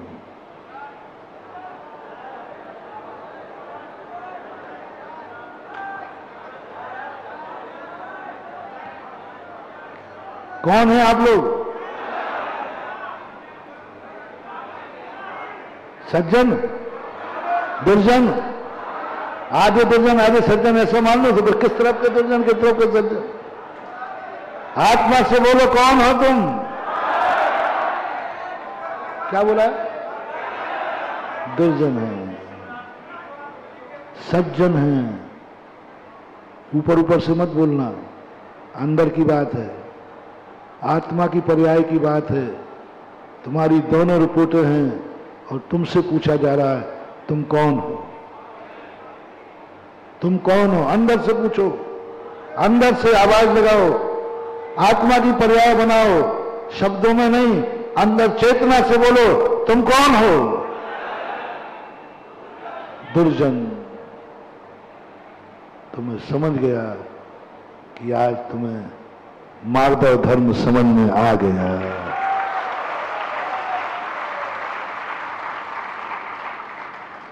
धर्मराज से कहा, टेक टू ऑर्डर, मुझे सज्जन चाहिए, एक दुर्जन चाहिए। बोले साहब मिल जाएगा। कहां है दुर्जन? तो द्रोणाचार्य घबरा गए, कहीं यही नहीं कहते आप ही तो हो, आप ही तो, क्योंकि दुर्योधन ने तो कह दिया था। ओ धन है युधिष्ठिर, क्या बोलते हैं,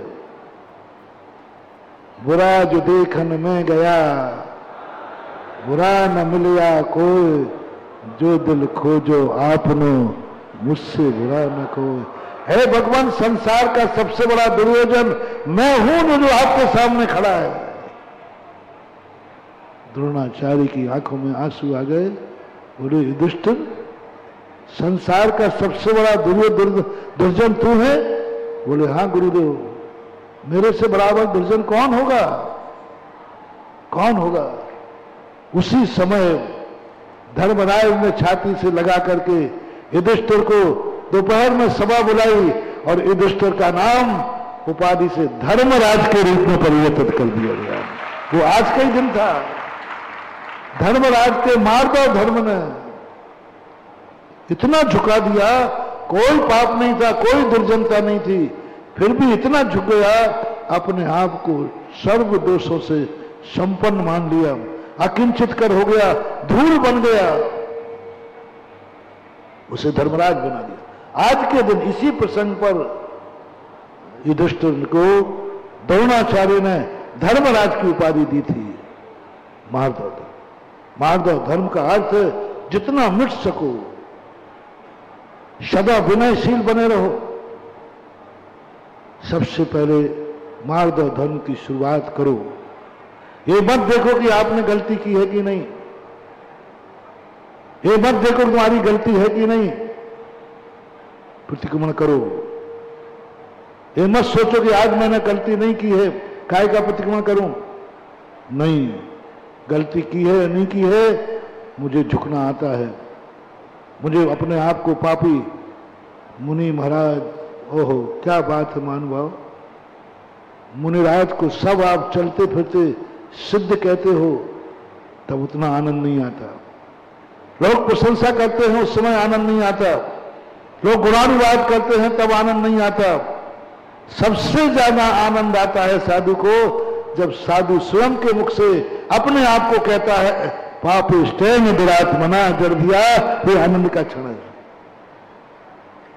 आनंद का। यह है साधुता का लक्षण।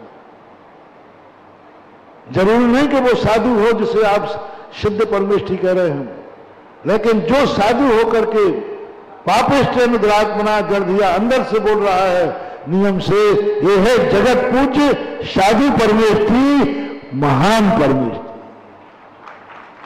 यह है इसको क्षमा मांगना। मैंने कल कहा था, आज क्षमा मांगने समय मान का नाश होता है, और दुश्मन के सामने क्षमा मांगना, दुश्मन के सामने क्षमा मांगना बहुत कठिन है।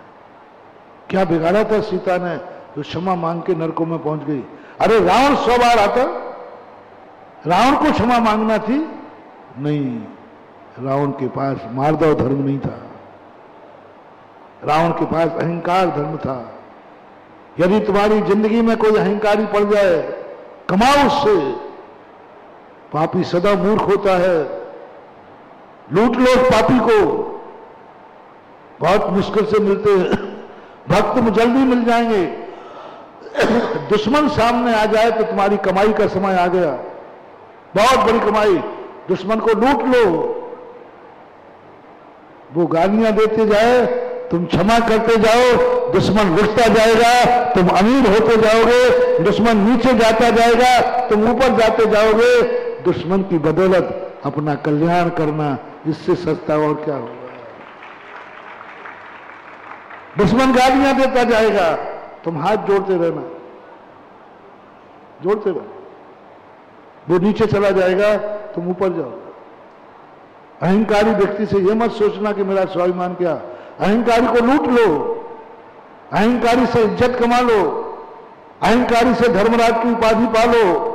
अहंकारी व्यक्ति को तुम्हारी जिंदगी में आ जाए तो आज का धर्म धारण करके तुम भी इतने ऊंचे उठ जाओ और वो अहंकारी चूर हो जाएगा।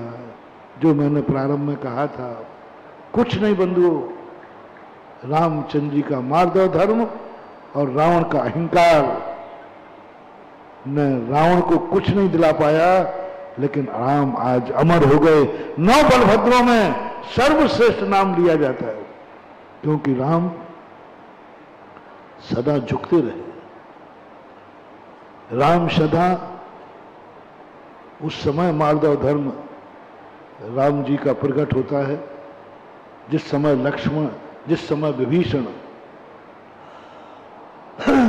आता है। बोले क्या करें, यदि रावण भी मेरी शरण में आ गया तो फिर मैं क्या करूंगा। रावण को मार नहीं सकूंगा, रावण को भी गले लगा लूंगा। कितने प्रसंग हैं जो रामचंद्र की मार्दवता का प्रसंग लाते। और रावण का अहंकार, कोई बात नहीं, रावण ने अपने अहंकार से कुछ नहीं पा पाया, लेकिन राम ने इतना पा लिया कि आज हर व्यक्ति राम का अपने मुंह से लेकर के गर्व महसूस करता है, गर्व महसूस करता है। और वो उनके अहंकार, अहंकारी जीवन आज सीता की महानता रावण के सामने हाथ जोड़ करके खड़ा हो गया। सीता क्या बात करती, तुम्हारी क्या गलती है।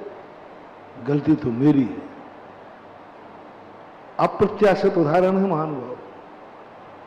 मार्दव धर्म की इतनी चरम सीमा एक असैनी ग्रस्त में आ जाए, दुर्लभ।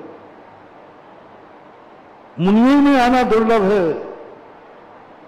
मुनि में परिणाम आ जाए कि मैं क्यों क्षमा मांगू, मैं क्यों प्रतिक्रमण करूं जब मैंने कोई गलती की ही नहीं है। मैं क्यों प्रायश्चित करूं, मैंने कोई गलती की नहीं है। यदि हम कहें कि सब लोग आज एक एक माला प्रायश्चित की फिर लेना, तो 2-4 भैया अपन ने कौन सा प्रायश्चित की गलती की है, काय की माला फिरू। मुनि महाराजों को आ जाता है, त्यागी व्यक्तियों को आ जाता है, जैसे हम लोगों को आया था ईस्वी में, काय का प्रतिक्रमण करूं। बेफालतू अपने आप में गलती नहीं की वो कह रहे चिल्लाता फिरूं। धन्य है वो सीता जो कहती नहीं। रावण कहता है देवता इकट्ठे हो गए, जो वहां नरकों में देवता वो आ गए कि रावण, सीता रावण से क्षमा मांगने गई, स्वर्ग के देवताओं ने अवधियान उधर लगा दिया। ये कौन सा अधमरी है, कहां गई सीता का जीव, रावण से क्षमा मांगने गई। क्या गलती है। रावण भी पागल हो गया, बोले मेरी सारी गलती मेरी है। सीता कहते नहीं नहीं रावण, तुम्हारी कोई गलती नहीं है, गलती मेरी है। ओह, न मैं सुंदर होती न तेरा परिणाम बिगड़ता, न बांस होता न बांसुरी। गलती मेरी है कि मैं इतनी सुंदर क्यों बनी। ओहो, सुंदरता उसके हाथ में थी क्या। कैसे जीव है, कैसा मार्दव धर्म है? उस मार्दव धर्म ने इतना झुका दिया। अरे सुंदरता उसका हाथ में थी, कुदरत से बनी थी, पूर्व भाव में भक्ति की थी, भक्ति सुंदर रूपम, उस कारण से उसको ये रूप मिला था। नहीं, मुझे इतनी भक्ति नहीं करना थी, मुझे इतना सुंदर नहीं होना था कि मेरे कारण से दूसरे के परिणाम बिगड़ जाएं। रावण भी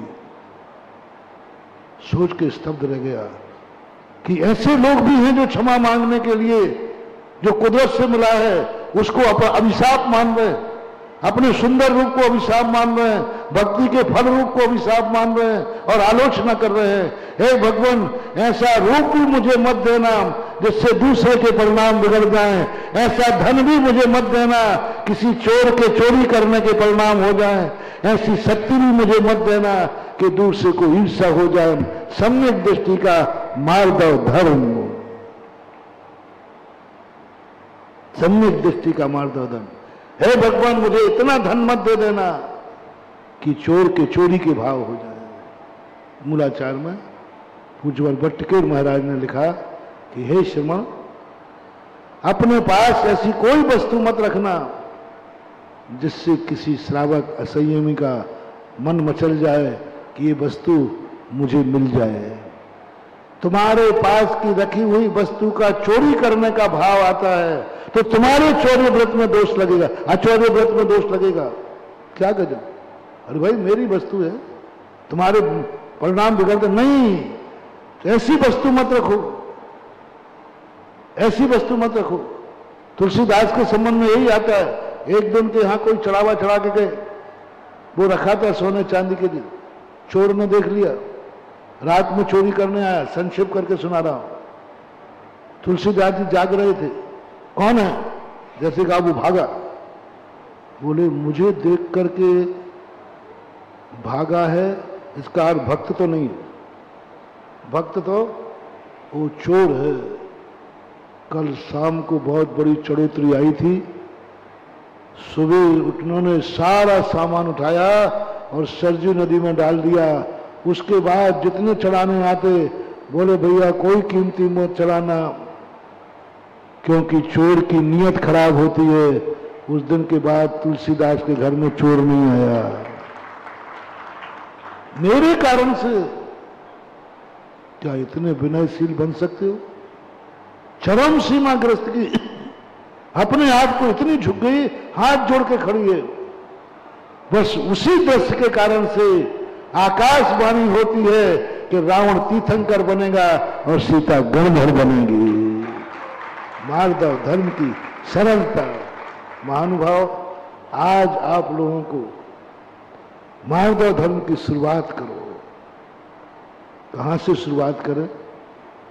चलो तुम अपने बड़ों से रखो। मार्दव धर्म का दूसरा नाम विनय भी है, विनय का दूसरा नाम झुकना भी है। जितना भी पुण्यबंध है सब बिना मार्दव धर्म का दूसरा नाम भक्ति भी है। मार्दव धर्म का नाम दूसरा नाम भक्त भी है। मार्दव धर्म का नाम है शिष्य बन जाओ, शिशु बन जाओ। शिशु कहो, शिष्य कहो, भक्त कहो, ये सब मार्दव धर्म की पर्यायवाची है। भक्त बन जाओ, विनयशील, इतने विनय, गुणवान को देख करके झुक जाओ। मंदिर में आते जैसे झुक जाओ, भगवान को देख के झुक जाओ। अपने से बड़ा कोई व्यक्ति आ जाए तुरंत खड़े हो जाओ, अहंकार में मत रखो। बड़ा है, पूज्य है, जब तक वो दिख रहा है तब तक बैठना मत, हाथ जोड़े रहना। मार्दव धर्म की शुरुआत, ये मंदिरों में जो भक्तियां हैं सब मार्दव धर्म के परिणाम है। गुरु शिष्य के संबंध मार्दव धर्म के संबंध, शिष्य बनना मार्दव धर्म। जो अपने से बड़े हैं उनके प्रति तुम कितना विनय कर पाओगे, कितनी विनय कर पाओगे, कोई सीमा नहीं। अपने से बड़ों के चरणों की धूल बन जाओ, धूल बन जाओ। एक बार बागड़ के अंदर आगम सागर जी महाराज 3-4 महाराज थे। उन्होंने कहा कि महाराज अतिशयकारी हैं। अरे मैंने कि अभी तक तो गृहस्थी बोलते थे। गृहस्थों की बातों पर हम ध्यान ज्यादा नहीं देते क्योंकि हम जानते हैं सब चमचागिरी है इनकी, ये सब पता नहीं मुझे खुश करने के लिए। महाराज ने कहा, अब महाराज के वचन तो झूठे नहीं हो सकते, तुम लोगों के हो सकते हैं। तुम लोग जो कह रहे हो वो तो जरूर नहीं कि बचाऊं। अब महाराज कह रहे हैं, मैं एकदम सचेत, महाराज का वचन तो झूठा नहीं होगा। और जब इन्होंने अतिशयकारी कहा है तो मेरे में अतिशय तो है, क्योंकि किसने कहा? क्योंकि किसने कहा? महाराज ने कहा है। और मुनिराज ने कहा है तो मुझे उनके सत्य महावत पर विश्वास है कि वे कभी चमचागिरी नहीं करेंगे, सत्य बोला है। और अब मैंने कहा कौन सा अतिशय देखूं? अब जब कहा है तो फिर ढूंढना तो पड़ेगा। यदि मैं कहूं कि आपके पास फलानी चीज है तो तुम घर में देखोगे कि नहीं? तो मैंने कहा मेरे में कौन सा अतिशय? बाद में मेरी बारी थी तो मैंने 10-15 मिनट तो अपनी खूब जम की प्रशंसा की। मैं अतिशयकारी, मैं चमत्कारी, प्रमाण में मुनि महाराज। तो सब महाराज सोचते, वीर सागर महाराज जी आज महाराज जी को क्या हो गया, आज तो अपनी प्रशंसा में मस्त है। कहने के बाद मेरे में अतिशय है, सुन लो रे सारे जगत के लोगों, मेरे में अतिशय है। सबसे बड़ा अतिशय है मेरे में, बता दूं कि रहने में सबसे बड़ा अतिशय है कि मैं परम पूज्य संत शिरोमणि आचार्य विद्यासागर महाराज के चरणों की धूल हूं। मैंने वहां घोषित किया, क्योंकि गुरु के चरणों की धूल बनने बराबर अतिशय दुनिया में हो ही नहीं सकता। ये अतिशय मेरे में था, है और रहेगा। बागर का प्रसंग याद आ गया, महान भाव बन जाओ। और ये कला मैंने पूज्य गुरुदेव की एक छोटी सी पंक्ति से सुनी है। बोलो हमारे गुरुदेव कितने बड़े हैं, बोलो ना जल्दी। जगत को जगत श्रेष्ठ, सबसे बड़े हैं, ज्येष्ठ हैं, श्रेष्ठ हैं। लेकिन हमारे गुरुदेव कितने लघु हैं।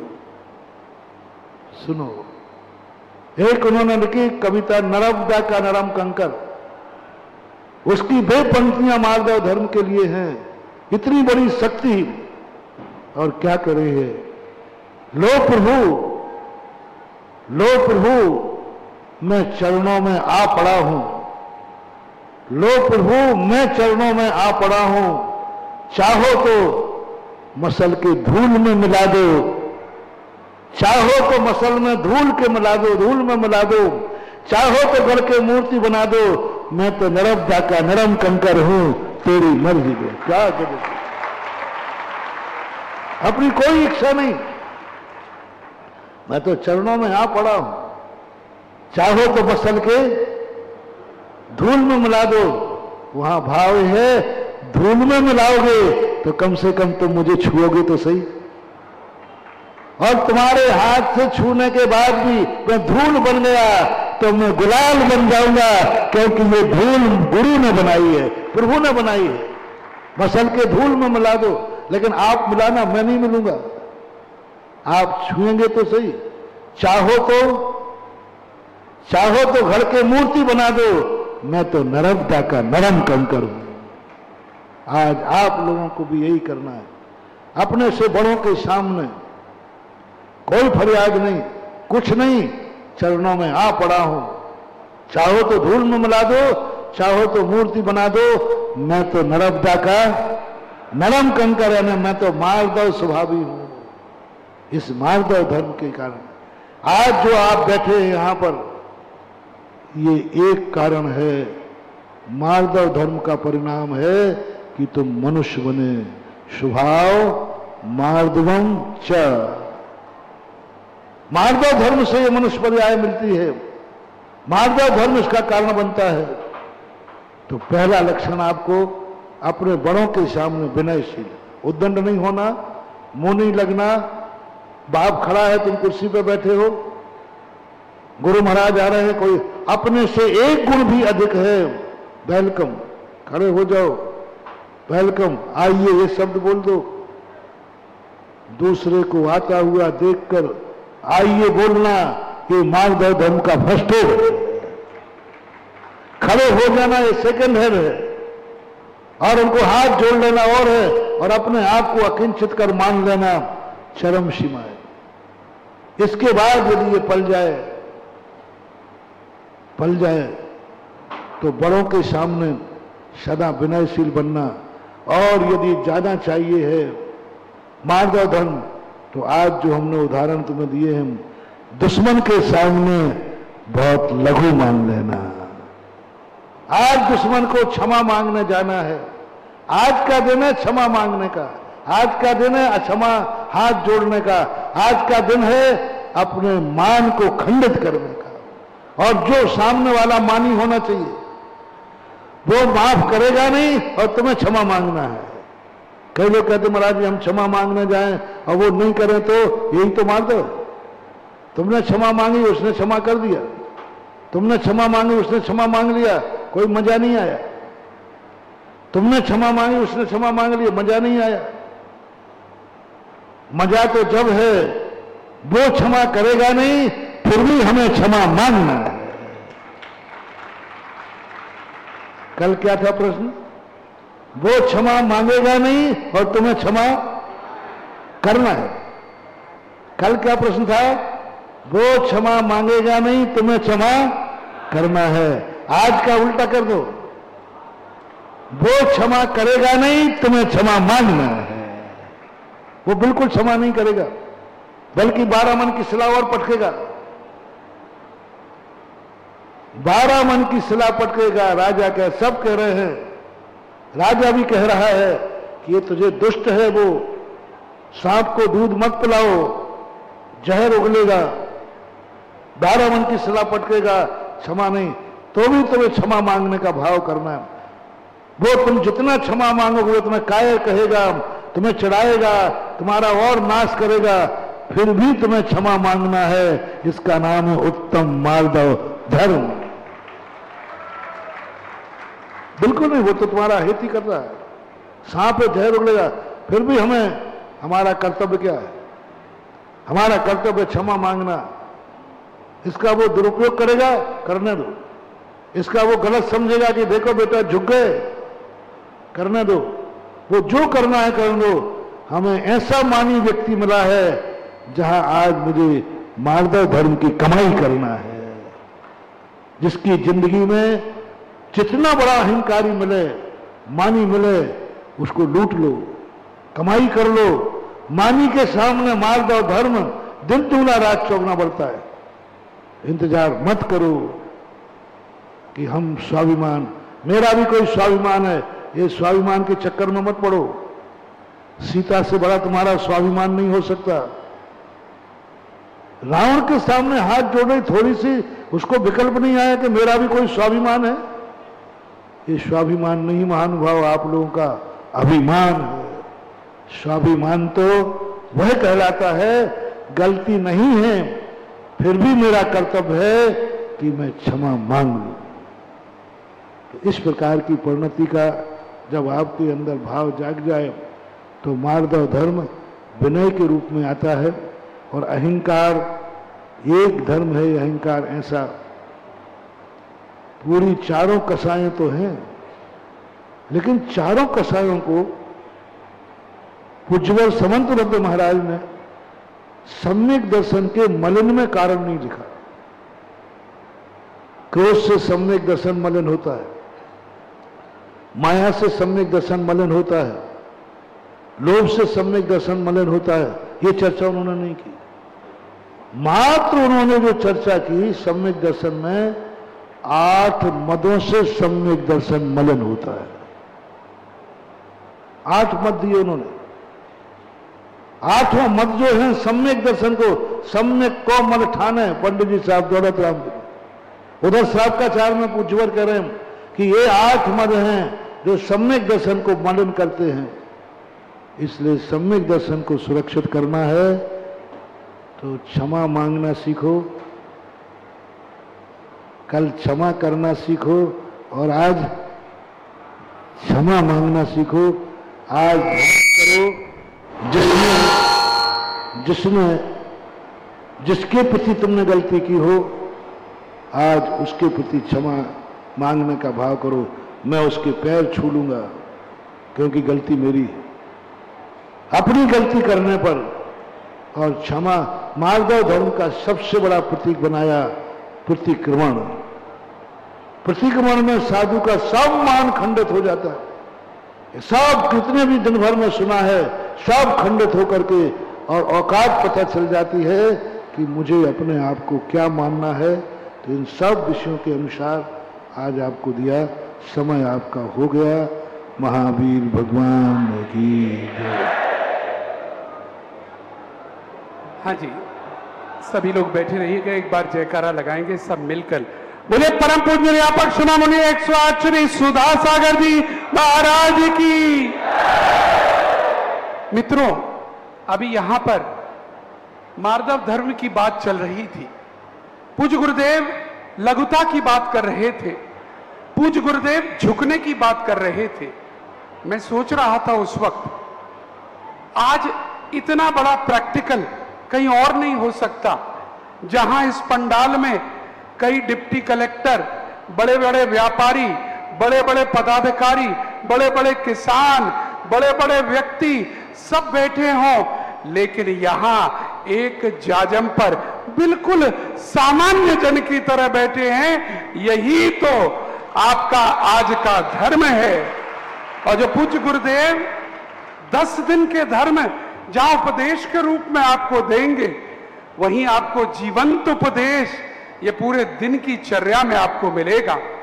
और आप जो पहली बार खासकर आए हैं, उन्हें मार्दव धर्म समझ में आएगा किस प्रकार से अंतरंग में विनयशीलता होती है। कल आप जब भोजन के लिए गए, धूप में खड़ा कर दिया, चुपचाप खड़े थे, हम देख रहे थे। मैं खुद ड्राइव करता हुआ कई जगह गया हूं।